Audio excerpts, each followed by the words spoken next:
Hey there, this is your coach James Wilson, here to go over your first ramping isometric workout. So remember, with all of these exercises here, I recommend starting out with the level 1 intervals, which is the 20-10-5, 20 seconds at 50% effort, 10 seconds at 80% effort, and then finally 5 seconds at 100% effort is the level 1 interval, what I recommend that we do, or that you do for all of these exercises starting out. So the first one we're going to look at is our bridge. So for the bridge, you're going to lie on your back. You're going to get the belt set on the middle of the arch here, feet about hip width apart. You're going to lay back, get your feet set in this 90-90, your legs set in this 90-90 position, and then I'm going to curl my heels in towards my butt as I drop my heels to the ground. And I keep that tension so the belt stays in place on my feet. And then I'm going to double knot it around my hips. So where I fold, I don't want it up on my quads, I want it down here where I fold. And so if I do this right, then I'm going to do a bridge. I'm going to squeeze my glutes, good pressure through my feet into the ground, and the belt is going to stop me short of lockout. If that doesn't happen, you can come down, retie, get a little more slack out, and find that position there. And so this is where you're going to apply the effort for this. So you're squeezing the glutes. This should be pretty much all in the glutes, and you're applying that pressure into the belt at the 50, and then the 80, and then the 100%. Again, recommend using the level 1 intervals to start out. The next one that we're going to look at is our hip flexors. So for the hip flexors, you're going to lie back on the ground. You're going to pull your knees in towards your chest. You want to get them to right about that 90-degree mark, maybe just a little bit past. And then you're going to use your hands to stop the knees from coming further. So you're pulling your knees into your hands. Again, if the hands weren't there, the knees would come in towards the chest and shoulders. But the hands are providing the resistance and they're stopping. So again, if I'm pulling my knees in towards my shoulders, my low back is going to stay pressed against the ground. If my low back starts to come away from the ground, then I'm not pulling my knees towards my shoulders. So I got to go back to that effort there. I also want to make sure that my knees stay inside hip width. I don't want them getting out wide, and I want my knees and ankles lined up with each other. There's a tendency for the knees to kind of flare out and the feet to come in. I want to avoid that. Keep that straight line between the knees and ankles, pulling the knees in towards the shoulders and resisting with my hands. So that is the hip flexor. The next one that we're going to do is for the back of the neck. And so you're going to get your belt. And again, you can do this kneeling or seated, but you're going to get it around the back of your head like this.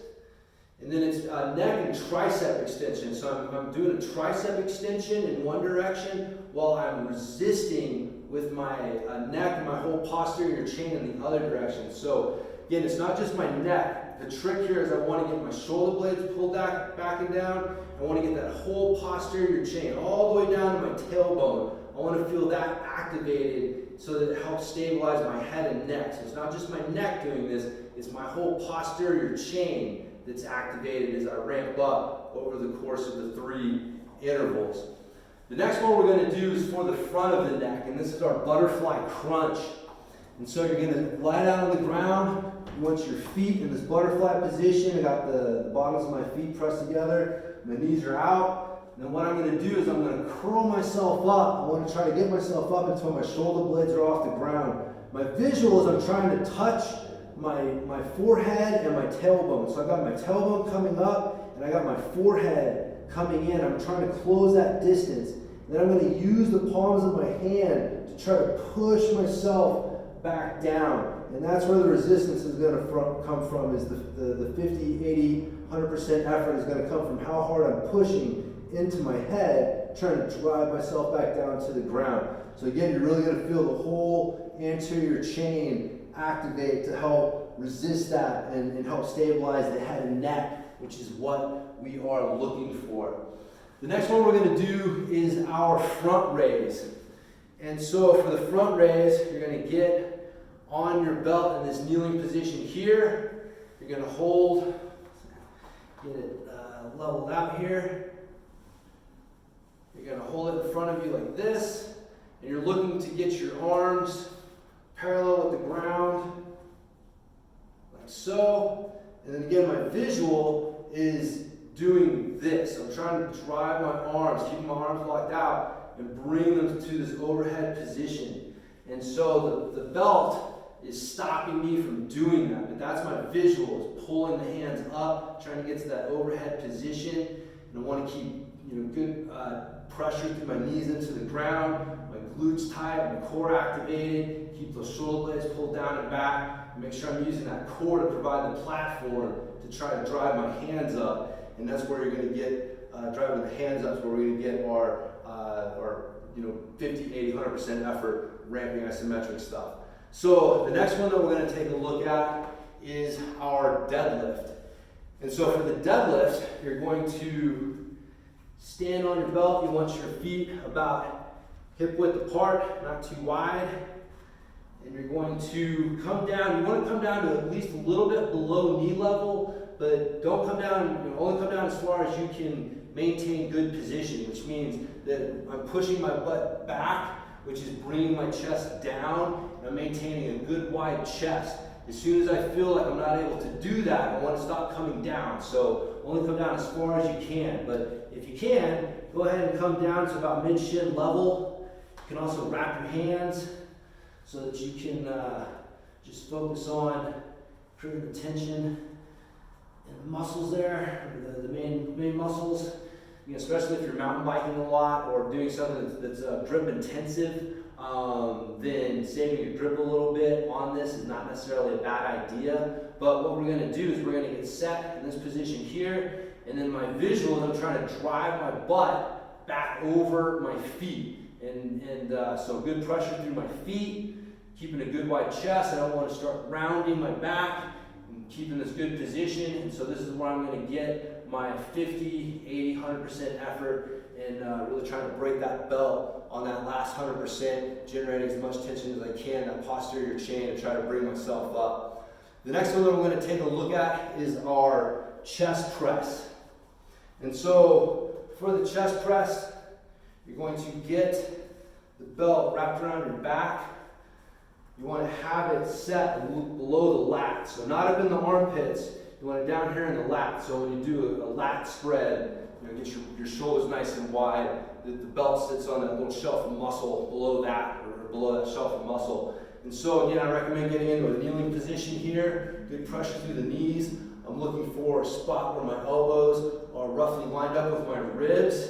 And then from here, I'm going to drive my hands forward. I want to make sure I got good strong wrists. My wrists are straight and my knuckles are driving forward. So I don't want to let my wrist cock, have a weak hand position, weak wrist position. Really keep the shoulders pulled down and back, and make sure you're using those lats to provide the platform to press from. In fact, you're going to find that's going to be the hard thing at first, is maintaining that. And you're wanting to let those shoulders creep up and the tension come into the neck. So really keep driving those shoulder blades down and back as you're driving the hands forward for your chest press over the 3 intervals. The next one we're going to look at is your belted squat. So for this, you're going to get the belt, you're going to wrap it from the back around the front. So it's X'd in front of me like this. And then I'm going to get it below or under my feet. I can cheat it back towards my heels a little bit if I need to. And again, you can also double wrap your feet if you need to. As you get stronger and you're able to generate more tension, then getting the feet wrapped becomes a little bit more vital. But you get down into a position where you're roughly looking for this parallel position. And then my visual here is I'm trying to jump. Right? I'm trying to jump straight up, but the belt is stopping me from doing that. And so me driving up is where I'm getting my ramping isometric, my 50, 80, 100.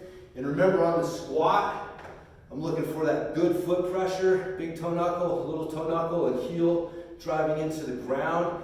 And I want to maintain the relationship between my torso and my shin angle. So as I'm down here, I want these roughly the same. If this is happening or this is happening or something like that, then you want to either fix it or not come down quite so deep, but only come down as far as you can while maintaining good position and work on getting yourself deeper as your mobility improves.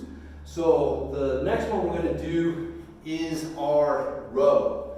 And so for the row, you're going to get set. Again, feet in front of you. If you can, you want to keep the feet apart. If it's causes a lot of problems, then don't worry about it. As you get stronger, it'll be easier, but keep the feet, try to keep them hip width apart. And again, you can wrap the hands. If you're looking for some extra grip training, then that is fine. But again, if you're doing something that's already grip intensive, then saving your grip a little bit on this isn't necessarily a bad idea. And so again, you're getting set. I want to find a position where my elbows are roughly lined up with my ribs here. And then what I'm going to do is I pull my chest towards my toes, and then I drive my elbows behind me. And I maintain this position here, and I'm driving the elbows back. And it's this push-pull, chest towards my toes, while I'm driving the elbows back behind me is where I'm getting my ramping isometric effort there. Again, keeping good tall posture, good breathing while I'm doing that. So that's how you do your ramping isometric row. So that's going to do it for your first workout. I'll talk to you in your next one.